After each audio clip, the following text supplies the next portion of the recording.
ذہین اور حساس. ذہین اور حساس لوگوں میں قبض اور بسط کی کیفیت، یہ مختلف سائیکلز ہیں جو آتی رہتی ہیں.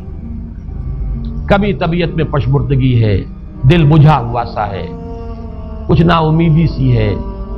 خود اپنے اوپر اعتماد کی کمی محسوس ہو رہی ہے، مجھ میں صلاحیت نہیں ہے، میں کچھ نہیں کر سکتا، اب تک جو کچھ کیا اس کا بھی ہے، امنگ بھی ہے، امید بھی ہے، روشن پہلو نظر آ رہے ہیں. قبض کی کیفیت میں تاریک پہلو نظر آتے ہیں، مایوسی کے پہلو نظر آتے ہیں، پیسیمزم کی کیفیت.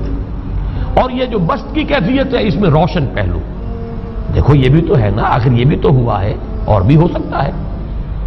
آخر اب تک میں نے یہ کام بھی تو کر لیا، آگے بھی مشکل آسان ہو سکتی ہے.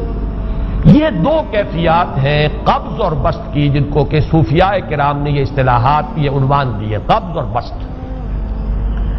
جتنی انسان کے اندر حساسیت کی کیفیت زیادہ ہوگی، ذہانت زیادہ ہوگی، اتنا ہی یہ جو ویوز ہیں اس کی ایمپلیٹیوڈ زیادہ ہوتی ہے. کم ذہین انسان ہے، کم حساس ہے، آئیں گے تو صحیح ہے، لیکن یہ کہ وہ ویو جو ہے اس کا ایمپلیٹیوڈ جو ہے اس کے اندر اوپر اور نیچے کی کیفیت زیادہ نہیں ہوگی. لیکن جتنا یہ معاملہ بڑھتا ہے یہ جو ویو ہے اس کی ایمپلیٹیوڈ بڑھتا چلا جاتا ہے. لیکن نارمل انسان کا معاملہ یہ ہے کہ یہ حدود کے اندر رہے. اسی کی ایک کیفیت جو ہے ایب نارمل جب ہو جاتا ہے، یہی ہے جو جدید ہماری جو سائیکولوجیکل میڈیسن ہے اس میں اسے مینیکس ڈپریسو سائیکوسس کہا جاتا.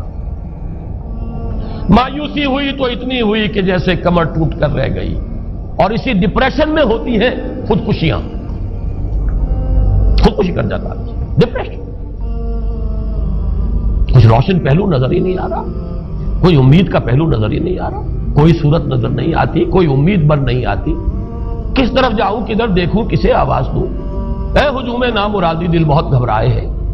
اور جب آدمی محسوس کرتا I can't face these realities، یہ کمٹ سوسائڈ. یہ اور جب کیفیت ہوتی ہے انشراح کی تو آدمی خوب بھاگ رہا ہے، دوڑ رہا ہے، امنگ ہے، محنت ہے، دوڑ رہا ہے، امیدیں ہیں، اب ہر چیز کا روشن پہلو نظر آ رہا ہے. عجیب ہے یہ. اصل میں مجھے کچھ تجربہ بھی ہوا ہے، ہمارے خاندان میں بھی یہ مرض موجود رہا. میرے والد مرحوم کافی طویل عرصے اس مینیک ڈپریسو سائیکوسس کے مریض رہے. کچھ ہوتا ہے یہ معاملہ. ویسے بھی شاید ہمارا خاندان جو ہے اس کیٹیگری میں آتا ہے جس میں ذہانت نسبتاً کچھ زیادہ ہے، حساسیت بھی نسبتاً کچھ زیادہ ہے. یہ دوسری بات ہے کہ کوئی شخص جو ہے یہ فلسفے کے طور پر اختیار کر لے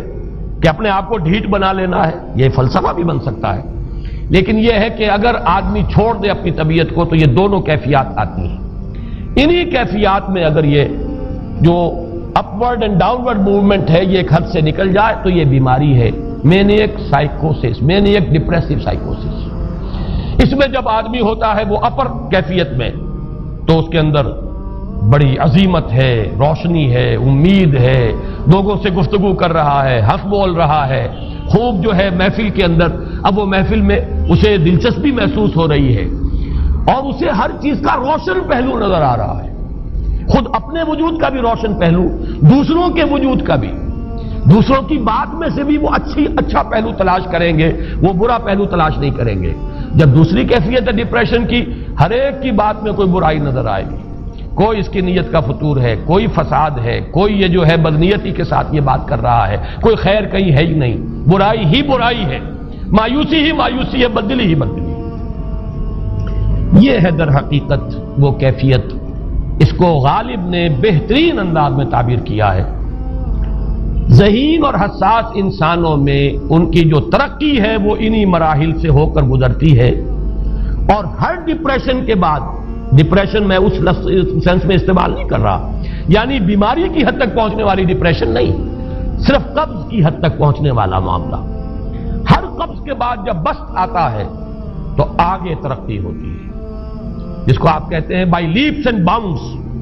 آدمی جو ہے چھلانگ لگاتا ہے، گویا کہ ایک درجہ جو پہلے تھا اس سے آگے درجہ انسان کا جو ہے اس سے بلندر پوزیشن پر انسان پہنچتا ہے. ہر قبض کے بعد جو نیا بسط آتا ہے وہ ایک نئی کیفیت، نئی شان، نئی بلندی، نئی رفعت لے کر آتا ہے. اس کو غالب نے تعبیر کیا ہے بہت خوبصورت انداز ہے،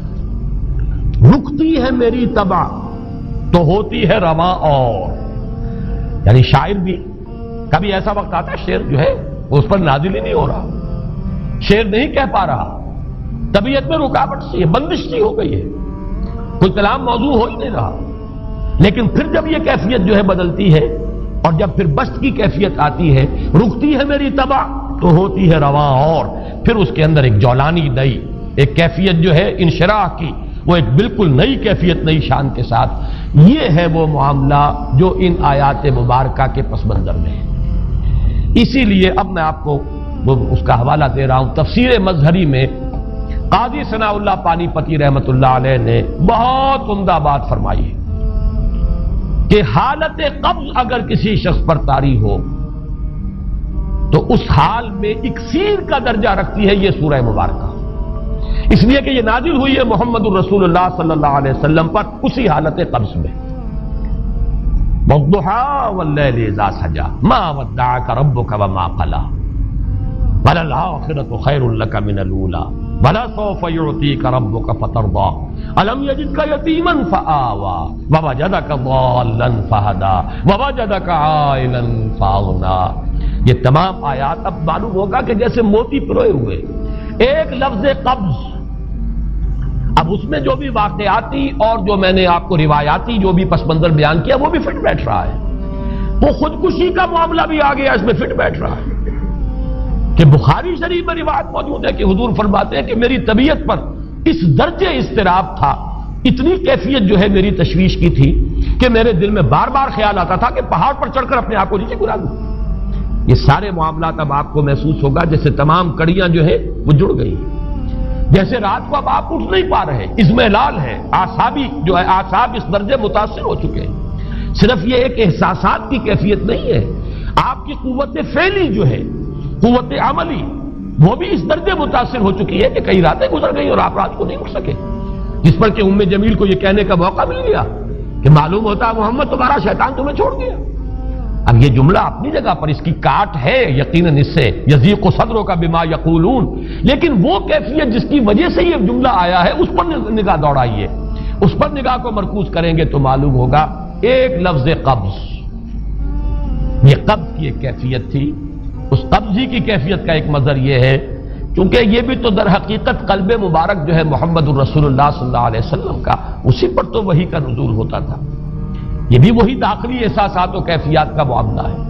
یہی بھی در حقیقت یہ واردات قلبیہ ہی کا سارا معاملہ ہے، اس کو آپ خارج سے تعبیر نہیں کر سکتے، نہ ابھی کوئی ایسے مصائب تھے، نہ ایسی کوئی مشکلات تھیں، نہ ابھی کوئی رد و قضا ایسی شروع ہوئی، نہ ابھی کوئی بحث و نزاع کا معاملہ ایسا ہوا، نہ کوئی ابھی کوئی فزیکل پرسیکیوشن شروع ہوئی، یہ سب داخلی ہی کیفیات ہیں، اور ان داخلی کیفیات کے حوالے سے ان سورہ مبارکہ کو اگر صحیح سمجھا ہے تو صوفیہ نے سمجھا۔ وہ جو اقبال کا شعر ہے کہ کچھ جو سمجھا میرے شکوے کو تو رضواں سمجھا، مجھ کو جنت سے نکالا ہوا انسان سمجھا، اور کون سمجھے گا؟ وہ تو سمجھے گا کہ دکھے ہوئے وہ دل کی صدا ہے، وہ کیا ہے جو اقبال کی وہ ایک نظم ہے پرندے کی فریاد، گانا اسے سمجھ کر خوش ہونا سننے والے، یہ تو در حقیقت ایک دکھے ہوئے دل کی صدا فریاد، یہ صدا ہے۔ تو یہ کیفیت جو ہے رضوان سمجھ سکا ہے جو کہ داروغہ جنت ہے، اس نے سمجھا یہ وہی آدم جو نکالا گیا تھا یہاں سے، یہ اس کی فریاد ہے۔ کچھ جو سمجھا میرے شکوے کو تو رضواں سمجھا، مجھ کو جنت سے نکالا ہوا انسان سمجھا۔ تو واقعہ یہ ہے کہ اس سورہ مبارکہ کا صحیح فہم اگر حاصل ہوا ہے، وہ امام راضی کو حاصل ہو ہی نہیں سکتا، وہ عقل اور منطق کی گتھیاں سلجھانے والے آدمی ہیں، اپنی جگہ ان کی کنٹریبیوشن بہت ہے۔ یہ لغت اور ادب کا کوئی خاص مسئلہ اس میں ہے ہی نہیں کہ زمخشری اس میں کوئی جولانی دکھائیں اپنی، اس میں کوئی ایسا اشکال ہے ہی نہیں، نحوی اشکال ہی نہیں، لیکن یہ واردات قلبیہ کا معاملہ ہے، احساسات باطنی کا معاملہ ہے، یہ نفسیات انسانی کا معاملہ ہے، اور اس کو وہی سمجھ سکتے ہیں کہ جو ماہرین علم نفس ہیں، اور وہ ہیں صوفیاء کرام ہمارے ہاں، جن کا وہ ذوق باطنی کیفیات و احساسات جن کا موضوع کہ یہ در حقیقت حالت